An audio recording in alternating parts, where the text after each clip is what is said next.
Kembali lagi di Generasi Mecin. 1 April bakal diberlakukan pajak untuk para influencer, selebgram, youtuber. Nah, Mas Kuku ini kan sering berhubungan sama KOL nih. Yep. Udah nyampe belum sih Mas sosialisasinya ke mereka-mereka ini? Ya mungkin nih challenge-nya lah ya, challenge-nya buat teman-teman di pajak juga makin banyak sekarang kan, karena semuanya bisa jadi YouTubers kayaknya sekarang. Anak kecil aja anak saya 14 tahun aja kayaknya cita-citanya sekarang nggak pengen jadi dokter, pengennya jadi YouTubers. Nah mungkin kalau dilihat udah nyebar, saya rasa mungkin pasti upayanya sudah ada, cuman memang PR-nya masih sangat banyak lini yang mesti diinfo ya, diinformasikan mengenai hal-hal seperti ini. Mungkin juga masukannya sekarang kan event-event sosial media banyak nih, mungkin kayaknya teman-teman di pajak harus mulai masuk tuh pergaulannya ke situ. Jadi benar-benar kayak event-event sosmed sosial media festival ada kan ya sekarang ya.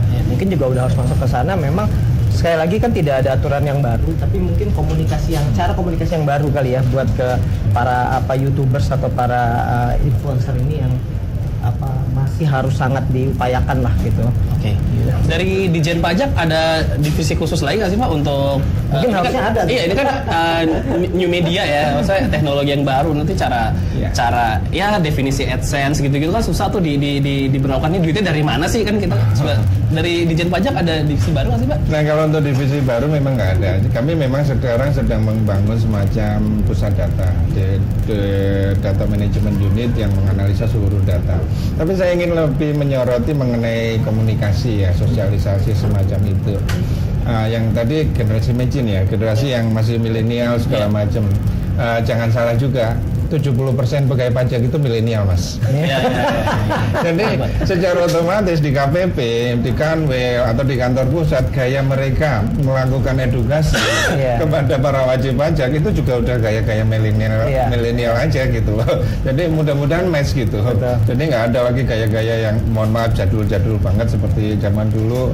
Ya kita lihat konteksnya ya.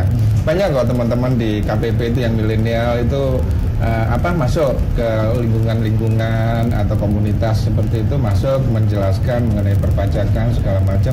Kita juga mengadop hal semacam itu. Ini saya ada isu kan sekarang tuh katanya era yang paling sulit kalau saya kelahiran tahun hybrid istilahnya tahun 76. Jadi sekarang tuh ada kesulitan antara komunikasi generasi milenials dan kolonial. Gap generasi ya. Generasi. Ini emang lagi transisi nih katanya sampai 10 tahun ke depan. Kolonial ya kan. Karena ini yang makanya kadang-kadang masih dalam pemegang keputusan masih kolonial. Iya. Tapi yang bergerak milenial. Jadi di usia hybrid ini saya nih makanya harus jadi jembatan buat komunikasi antara dua era ini. Oke.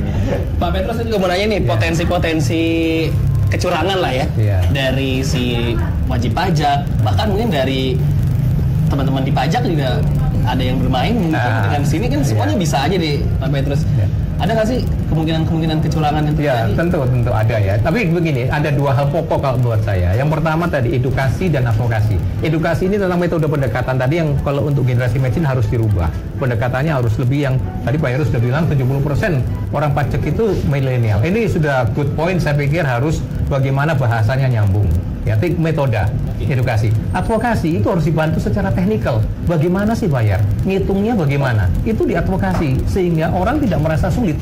Termasuk di dalamnya nanti kalau ada e-filing, e-faktur, itu bagaimana melaksanakan itu? Itu advokasinya sehingga generasi ini nggak awam lagi.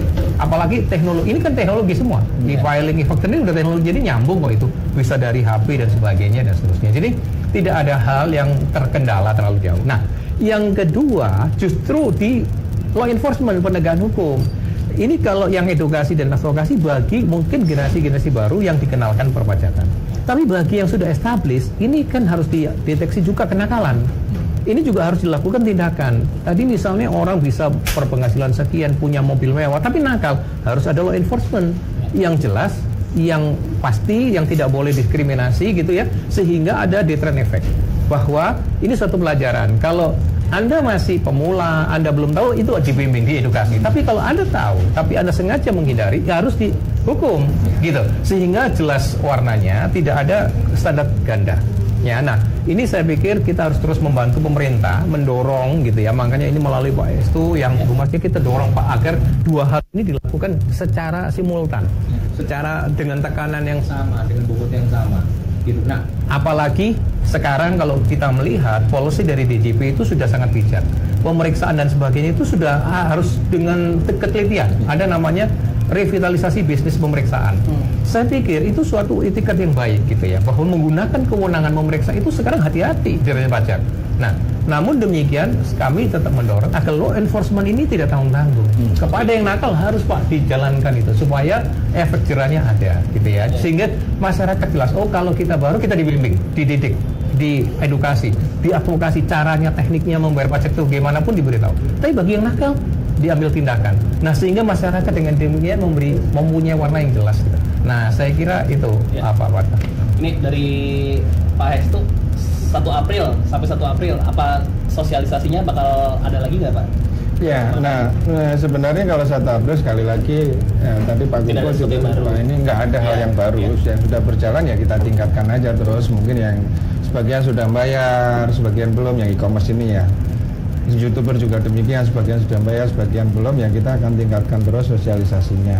Nah, terkait dengan 1 April ini nanti sebenarnya kita bicaranya yang e-commerce, pelaku platform ini memang ada sedikit yang harus kami diskusikan dengan mereka mengenai teknik pelaporan. Jadi mereka kan harus melaporkan data itu ke DJP, itu PMK 210. Nah, ini yang kami sedang diskusikan. Kalau itu sudah settle nanti dalam bentuk suatu perdirjen, nah kita akan sosialisasikan kepada para platform e-commerce dulu.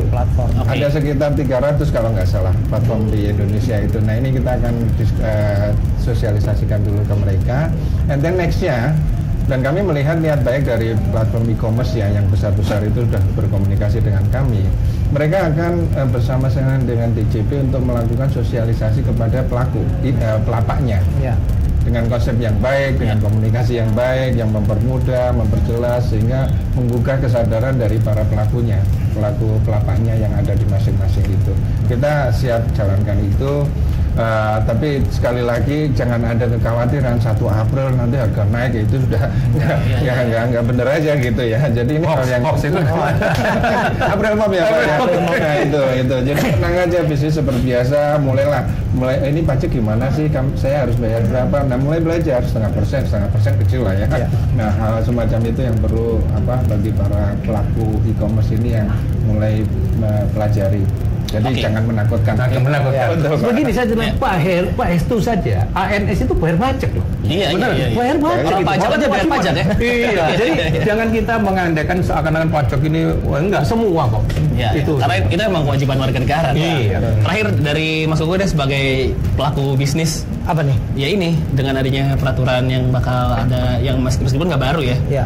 Kalau dari kita harapannya sih sebenarnya gini, ketika sosialisasi di jalan, edukasi sudah kita paham semua, saya rasa nggak ada lah ya yang nggak mau berkontribusi buat negara kita sendiri ya, karena at the end of the day apa yang kita kasih ke negara itu balik lagi ke kita. Jadi harusnya spiritnya itu kita para pelaku ekosistem digital ini harusnya ikut mendukung sih. Buat saya itu hal yang sudah wajib lah. Perjuangan kita salah satunya di dunia digital ya salah satu adalah dengan mendukung pemerintah dalam hal pembayaran pajak ini sih. Oke. Kayaknya harus digedein lagi tuh tagline apa Pak? Orang baik taat pajak apa dulu? Orang bijak bayar pajak. Orang bijak bayar pajak ya. Orang bijak bayar pajak itu ya, generasi matching. Jadi jangan cuma nyinyir duit terus sama negara. Bayar pajak dulu baru bisa protes gitu ya. Jadi tapi kalau udah bayar pajak berarti boleh protes ya Pak ya? Paling kita boleh memberikan suara kita ya. Komplainnya ada. Iya. Kabel di rumah saya berantakan Pak. Tolong saya bayar pajak loh. Terima kasih Pak Hestu, Pak Petrus dan Mas Kuko. Kita ketemu lagi di generasi matching minggu depan.